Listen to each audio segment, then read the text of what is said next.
Welcome back mga kalapatids. Palipad tayo ng mga ibon. Hawak ko si Beautiful RC. Kanina lang umuwi. Lipad na. Lumipad na yung tatlo mga kalapatids. Pasok ko dito Beautiful RC.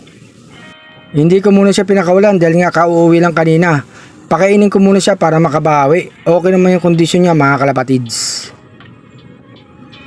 Si Padrino at si Batik, pakainin natin. Nag-aabang na. Hindi ko sila papakawalan. Kumain na kayong dalawa dyan, sara ko na yung pinto mga kalapatids. Si Sansimo naman, maghapon na naka-viewing yan.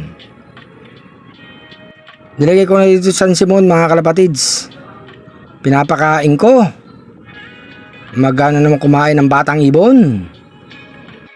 Tapos na kumain si Padrino at si Batik mga kalapatids. Nag-aantay si Padrino. Gustong parisan si Batik. Umiinom pa si Batik eh. Inaabangan niya mga kalapatids. Paris na pares ang pangwala yung ibon mga kalapatids. Tapos na silang kumain oh. Abang-abang Padrino.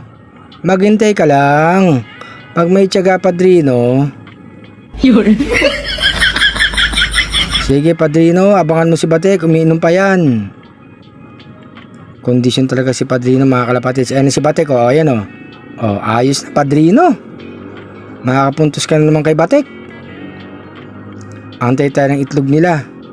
Nung nakaraan, nabasa ng ulan eh. Kaya nabaliwala yung itlog. Ito yung tatlong ibon, nag-aantay na sa bubong mga kalapatids oh. Antay natin magparis muna tong dalawa mga kalapatids. Sayang nga yung tatlong ibon eh. Yung bagyong Tino ba yun? Nabasa nga lang ng ulan mga kalapatids. Paris na Padrino. Ayan na Padrino. Ayan na. Ayos na naman Padrino.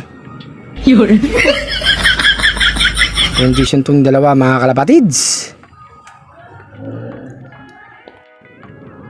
Ayun yung ibang ibon natin. Tapos si alak ng gubat nandito. Papasok na yun mga kalapatids. Nauna laging pumasok to sa loob eh. Si Panday bumaba na rin mga kalapatids.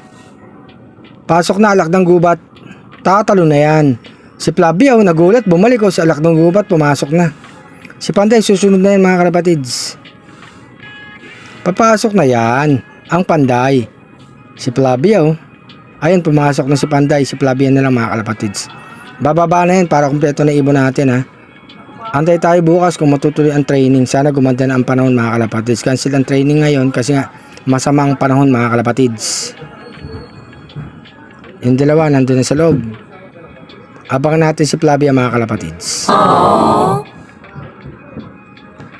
Andito na ulit si Flavia mga kalapatids. Papasok na yan. Ito yung ibon natin na nakasingsing na MacArthur. Sana makadulo mga kalapatids para maisali natin sa MacArthur race mga kalapatids. Papasok na yan. Tatalo na yun si Flavia mga kalapatids. Ayan na tumalo na mga kalapatids. Ito nga yung mga flyers natin. Kumakain yung mga dalawang ibon natin. Tatlo na sila mga kalapatids.